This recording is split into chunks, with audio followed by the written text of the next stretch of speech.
नमस्कार दोस्तों, हमारे चैनल के अंदर आपका स्वागत है। दोस्तों, कुछ नियम ऐसे होते हैं जो लक्ष्मी जी को बहुत ज्यादा आकर्षित कर देते हैं। दोस्तों, होते तो वह बहुत छोटे उपाय है। उन उपायों को करने से किसी प्रकार का आपका नुकसान नहीं होता, किसी प्रकार का आपका समय बर्बाद नहीं होता, किसी प्रकार का आपका पैसे आदि का भी किसी प्रकार का नहीं लगता। लेकिन दोस्तों, आपको इतना ज्यादा फायदा देखने को मिलता है कि आप स्वयं कहेंगे कि इन उपायों की वजह से आपके जीवन के अंदर खुशियां हैं, इन उपायों की वजह से आपके घर के अंदर बरकत है। तो दोस्तों, ऐसे उपाय आपको जरूर करने चाहिए जो आपके जीवन के अंदर अच्छी चीजें लेकर आते हैं। दोस्तों, वह छोटे छोटे उपाय होते हैं जो हमें बहुत ज्यादा खुशियां प्रदान करते हैं। दोस्तों, तो कमेंट बॉक्स के अंदर जय मां लक्ष्मी जरूर लिखें ताकि ऐसी जानकारी आपको मिलती रहे। दोस्तों, सबसे पहले दोस्तों, आप अपने घर की रसोई घर के अंदर रोजाना का नित्य नियम है कि आटा लगाते हैं या फिर आप तवे के ऊपर किसी प्रकार का काम करते हैं। प्रत्येक घर का यह नियम है जो भारतीय घर है।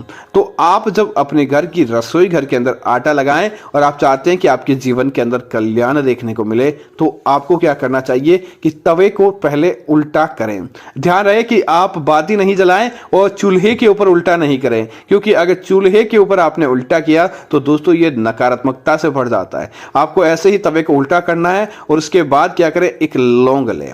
एक लौंग को लेकर उस तवे के उल्टे तवे के ऊपर आपको पूरा उस लौंग को घुमाकर वहीं पर समाप्त कर देना है। उस लौंग को घिस लेना है और उसके बाद उस गैस जलाएं और उसके ऊपर या चूल्हा जलाएं और उसके ऊपर आप तवे को रखकर उसके ऊपर रोटियां बनाएं। अब दोस्तों, क्या है इस उपाय की महत्ता, तो सुनिए कि लौंग भगवान हनुमान जी को अर्पित किया जाता है। लौंग के अंदर विशेष प्रकार की सकारात्मकता होती है जो बल, बुद्धि, विद्या आदि को आकर्षित करता है। और दूसरा, लौंग माता लक्ष्मी का भी प्रिय होता है। जब लौंग से ऐसा काम करते हैं तो उसके ऊपर, क्योंकि दोस्तों आपने नीचे की तरफ लौंग लगाया है, उसके अंदर से जो अग्नि आती है दोस्तों, अग्निदेव की विशेष कृपा होती है, जिसकी वजह से जो आप अन्न खाते हैं उसके ऊपर जो रोटियां बनेगी या उसके ऊपर जो भी भोजन बनता है उसके अंदर विशेष प्रकार की सकारात्मकता होती है। भोजन की तमाम प्रकार की नकारात्मकताएं उसके माध्यम से दूर हो जाती है और फिर वो लौंग की जैसे जैसे आग के अंदर जलकर उसकी जो अग्नि उस तवे के ऊपर लगती है, उसके अंदर भरपूर मात्रा के अंदर सकारात्मकता होती है जो आपको मालामाल करने वाली होती है, जो आपके जीवन के अंदर अनेक प्रकार की तरक्की को लेकर आने वाली होती है और जो देखते ही देखते आपके सारे काम बनाने वाली होती है। इसी वजह से इसका विशेष महत्व देखने को मिलता है। तो आप ऐसा काम जरूर करें, निश्चित तौर पर आपके जीवन के अंदर फायदा देखने को मिल जाएगा। दोस्तों, इसी तरह दूसरा इस बात का ध्यान रखें, रसोई घर के अंदर अगर आप कुछ नियम अपना लेते हैं तो आपके जीवन के अंदर नकारात्मकता नहीं आती। पहली,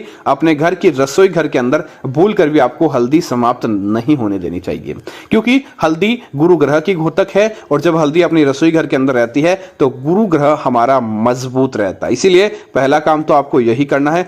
दूसरा, इस बात का ध्यान रखें, अपने घर की रसोई घर के अंदर नमक कभी भी समाप्त नहीं होने दें, क्योंकि नमक सकारात्मकता का घोतक होता है। जहां पर नमक रहता है वहां सकारात्मकता रहती है और वहां पर देखते देखते घर की कंगाली उससे कोसों दूर चली जाती है। वहां पर फायदा देखने को मिलता है और वह फायदा आपके बटुए के अंदर फायदा करवा देता है। इसीलिए नमक अपने घर की रसोई घर के अंदर समाप्त नहीं होने दे। तीसरी चीज, रात को रसोई घर के अंदर जूठे बर्तन आपको भूल कर भी नहीं छोड़ने चाहिए, क्योंकि रसोई घर के अंदर रात को जूठे छोड़े गए बर्तनों के अंदर नकारात्मकता आ जाती है और वह नकारात्मकता धीरे धीरे बर्बादी कर देती है। इसीलिए इस बात का ध्यान रखें कि भूल कर भी आपको आपके रसोई घर के अंदर रात को जूठे बर्तन नहीं छोड़ने चाहिए। तीसरी चीज का ध्यान रखें कि अपने घर की रसोई घर के अंदर रात को भी प्रकाश रखना चाहिए। आप छोटा ही बल्ब क्यों न जलाएं या आप दीपक जला दें, लेकिन रात के समय एक थोड़ा सा घर की रसोई घर के अंदर प्रकाश होता है तो वहां पर दोस्तों नकारात्मकता फैलाने वाले कीट पतंगे जीव आदि नहीं आते, जिसकी वजह से आपको फायदा देखने को मिलता है। दोस्तों, प्रत्येक हिंदू को अपने घर की रसोई घर के अंदर एक लाल कपड़े के अंदर लौंग, तुलसी, आपको सकारात्मकता दिलाने के लिए आपको भगवान की कई भी किसी मंदिर की धूनी की भस्म आदि चीजें लेकर आए, फिट फिटकरी, उसके बाद उस लाल रंग की पोटली को बना दें और उस पोटली को आप गेहूं के जवारे या जौ डालकर आपको कहीं ऊपर ऊंचाई पर रख देना चाहिए। दोस्तों ऐसा करने से आपके रसोई घर की सकारात्मकता बनी रहती है और आपके जीवन के अंदर कभी भी दुख दारुणियत देखने को नहीं मिलता है। तो दोस्तों मैं उम्मीद करता हूं जानकारी आपको अच्छी लगी होगी। ऐसी अन्य जानकारियों के लिए आप हमारे चैनल को सब्सक्राइब करें और साथ ही साथ वीडियो को लाइक और शेयर करते रहे। धन्यवाद। जय श्री राम।